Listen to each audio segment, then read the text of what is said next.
So our last video did way better than anticipated, but it was also super negative. So let's try and answer a fun and easy question. What shonen anime has the best world building? Shounen, the older brother of anime. For the boys! Action and fighting are par for the course in the most famous anime genre. Masterpieces like Full Metal Alchemist and Death Note to long-running classics like One Piece and Hunter x Hunter. Love them or hate them, you can't say they haven't made an impact.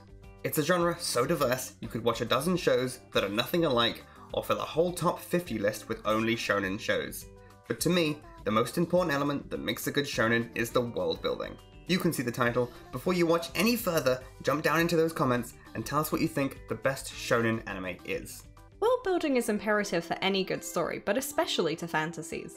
As most shonen tend to be fantasy in one form or another, it's important for them to get this right. But what is world building? World building is the part of the writing process that sets up where your story takes place. This can be anything from the landscape, culture, animals, or even the food the characters like to eat. It's so important because if you as the viewer don't know enough about the world, why would you care when the big evil demon comes to destroy it? And our plucky heroes have to band together to save the day. The king of world building has got to be One Piece, but let's start with some recent shows so the younger fans stay engaged. My Hero Academia, JiuJitsu Kaizen, and Demon Slayer, the new big three, the heavy hitters of Shonen Jump. But do they have good world building? Well, I think one of them does. My Hero Academia. It has a richly detailed and reactive world, and after every episode we find ourselves discussing how the actions of the main cast are going to ripple out into the wider society. The Hero Society is built on an incredibly shaky foundation of corporate greed and repression. Really interesting, but totally not applicable to the real world. Season 6 is currently airing as we write this video, and the current events can only happen because of the strong foundation laid out in the previous 5 seasons. The other 2 are just modern and Taisho era Japan, with the addition of a secret society and demons. The main difference is pretty clear though. My Hero has twice the seasons than Demon Slayer and 6 times the seasons of JiuJitsu Kaizen. So let's start with the shortest, JiuJitsu Kaizen. Let's have a closer look at its world building. The key premise is that alongside the real world there is a secret society of Jiu-Jitsu sorcerers trying to keep humanity safe from creatures created from cursed energy called curses. The world we are brought into along with our main character Yuji Itadori is a society long past its twilight days, with a small cast reflecting how these sorcerers are running out of members. Being able to see curses is a skill of its own, and it seems that it's falling out of the gene pool, leaving humanity vulnerable. A whole school in Tokyo services 6 students and a few teachers, but we can see it was built for a much larger cohort. JiuJitsu Kaizen also has a ranking system for their curses, which immediately falls flat. It's a 5-point scale, with grade 4 being the lowest and special grade being the highest. This limits the progression of the characters as there's only so much built-in growth for enemies. The story also moves up these ranks very quickly, so by the end of season 1, almost all the curses are some flavour of special grade due to power creeps that each new threat feels more intense. This then has to be further escalated with the introduction of unregistered special grades, which are previously unknown curses, removing any knowledge the Jiu-Jitsu sorcerers have for how to beat them. This feels like a rug pull and an excuse for why they'll have to struggle more. The specific category of special grade for sorcerers is also explicitly described as being for anomalous or unmeasurable power, which seems a little wishy-washy for a power system. Because of this unmeasurable power also falls into the classic shonen plot point of, oops, our super powerful guy can't be here right now for reasons. So the main cast actually has something to do. The plot seems to constantly have to stumble over itself to stop Pretty Boy Supreme Satoru Gojo from showing up and ending every fight immediately. Now this isn't to say JiuJitsu Kaizen isn't enjoyable. We've watched and enjoyed all of season 1 and saw JiuJitsu Kaizen 0 in cinemas the day it opened, but the world building is noticeably a weak point, as well as having backed itself into a corner when it comes to places to grow. So this brings us on to our second of the longest 3, Demon Slayer. Compared to JiuJitsu Kaizen, it has a little more room for growth with its system of upper and lower sick for demons, and a 10-point ranking system for demon slayers. This is twice the complexity of JiuJitsu Kaizen, and we can see that the story is allowing a slower progression for both our antagonists and protagonists, being towards the middle of the grading system after 2 seasons in a movie. I have personal gripe with the upper and lower system because I completely misunderstood it as being one after the other, not all lower and then all upper, but that's a me problem. Demon Slayer gives us a glimpse into another dying society. There's not enough demon slayers, and the demons know this. However, there are implications that this may be because humanity is evolving out of their old ways. The demons in Demon Slayer are your traditional creatures of the night who become weak in the sun and force humans to remain scared and inside at night. There's a particularly impactful reveal when Tanjiro enters the city for the first time in his life and sees it lit up bright as day. For many viewers this was startling, as until then it seemed like it was set much further back in time than the Taisho era.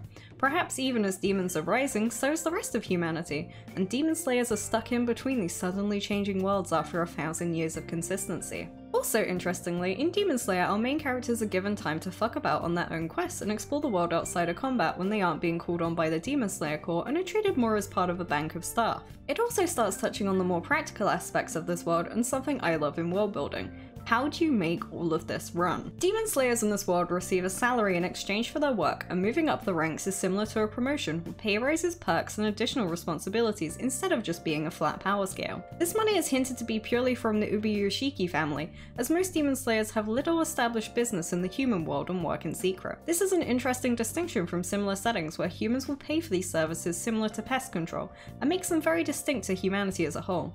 It also adds tension as they often have to work covertly. The Demon Slayer Corps also has non-combatant roles, such as the Kakushi, a medical unit, and skilled swordsmiths to keep up with damaged equipment. There are also veterans, and especially through Mugen Train, we get an exploration of the repercussions of a life of fighting, as well as the idea that you might actually survive being a Demon Slayer to some degree. This creates a more realised and seemingly functional society alongside our own. This is juxtaposed with JiuJitsu Kaizen's world, which seemingly has one job, and that's Jiu-Jitsu sorcerers, who are also occasionally forced to be teachers now and then. Where Demon Slayer begins to fall flat is that we've not had much time to see as much of this world yet. Hopefully the anime will be able to run until the end of the now finished manga and we'll get more exploration into everything.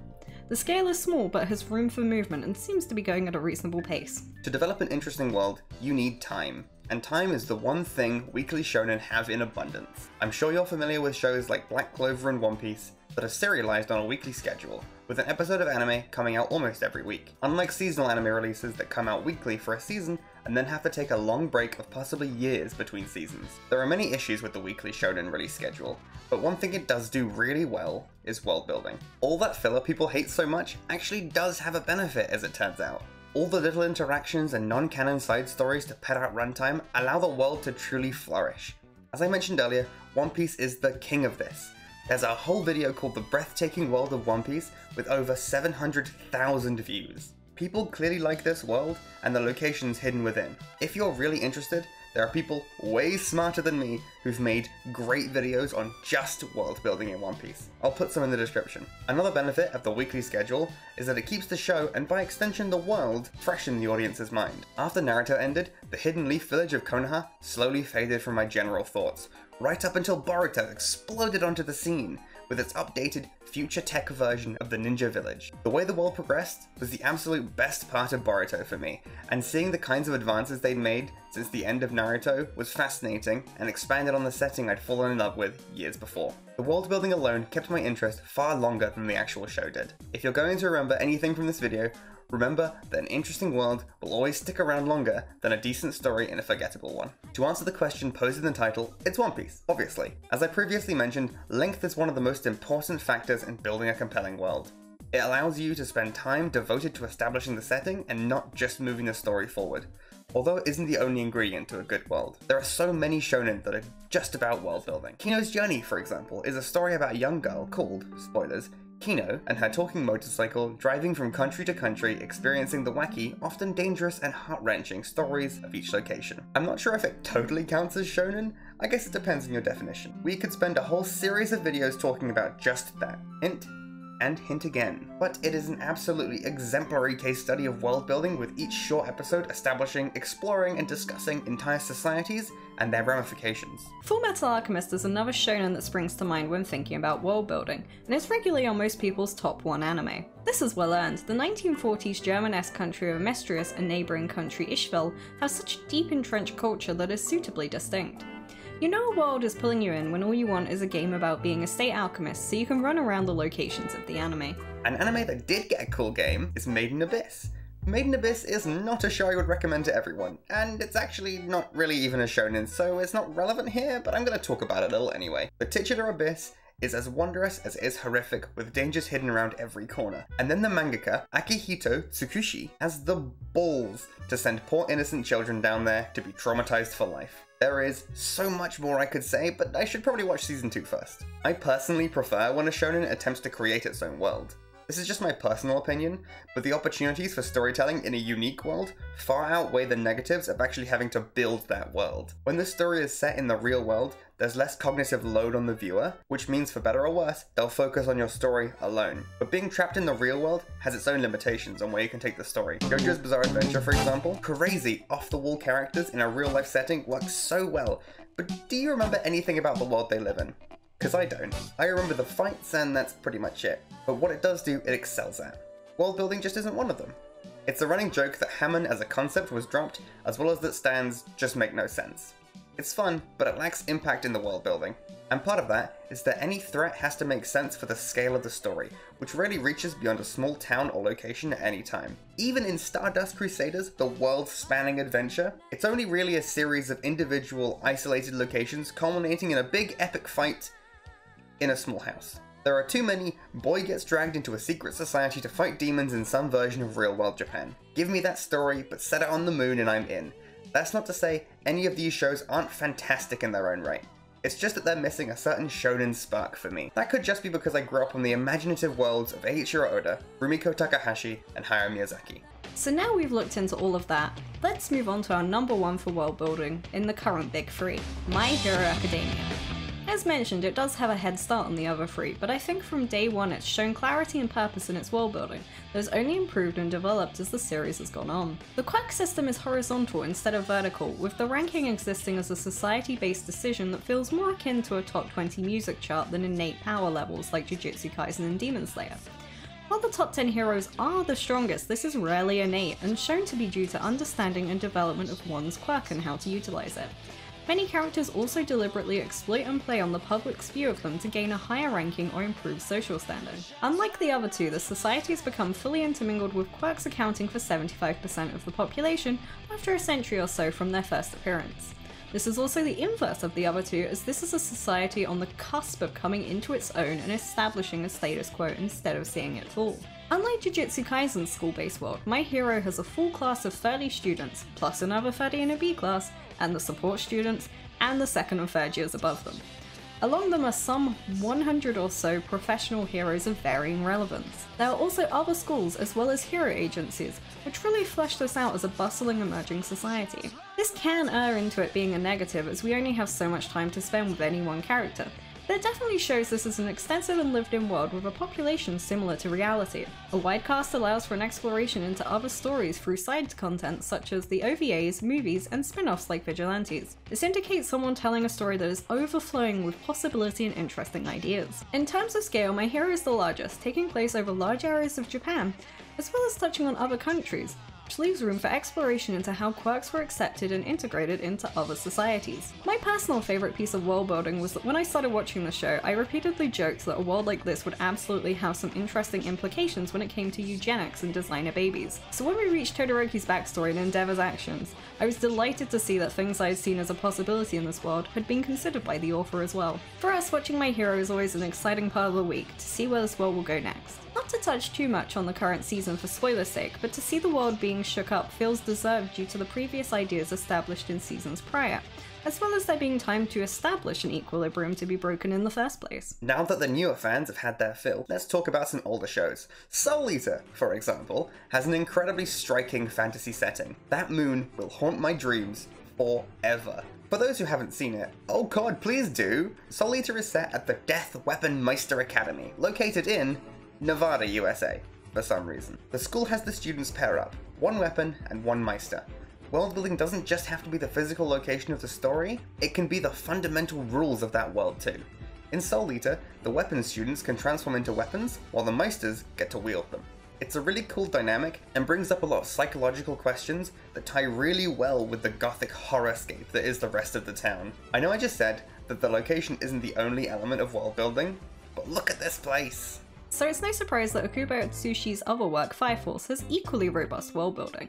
I personally fell in love with the simple themes of religion alongside a public service, and a world constantly on edge from potential threats that could emerge from anyone. The central mystery being the world itself also creates a tight connection between setting and narrative. If I didn't care about one side, it would make it much harder to engage with the other. Having a whole district based on Japan in post-apocalyptic Japan, where everyone thinks they're weird and archaic, is such a fascinating and subversive idea to present to a primarily Japanese audience. It's also nice that it isn't mostly focused on a school for once. So far, we've only been talking about action shows. Shounen encompasses so much more than just that. We absolutely cannot forget to touch on sports. They are thematically identical to their fantasy counterparts. I don't really care for most real-world sports, but the world building in sports anime is tailor-made to get you invested in whatever niche sport the story is about. Whether it be golf in Birdie Wing, competitive karate in Chihayafuru, or something more traditional like baseball, boxing, or tennis. The mangaka will use the world building to get you invested. This is primarily done by making whatever sport the show is about the most popular sport in the world. It's always fun to see how they pull this off. Sometimes, like in the tennis anime Baby Steps, it's more like the sport revolves around the protagonist.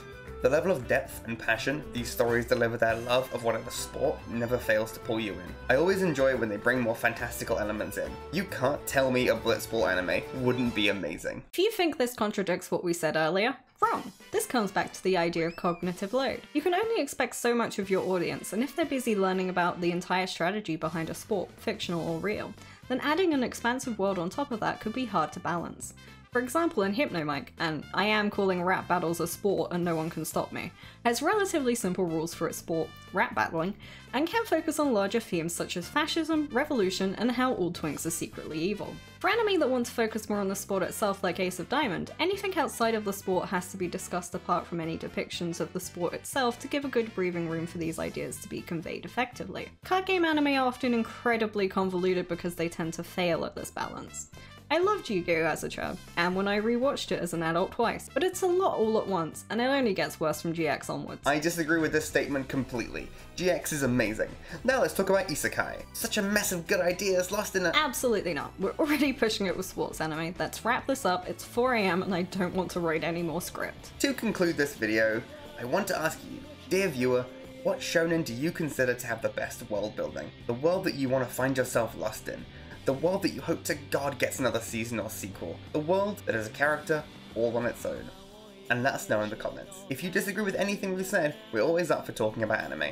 Thanks for watching, hit like and subscribe so we can get that next dopamine hit required to make another video. See you in the next one.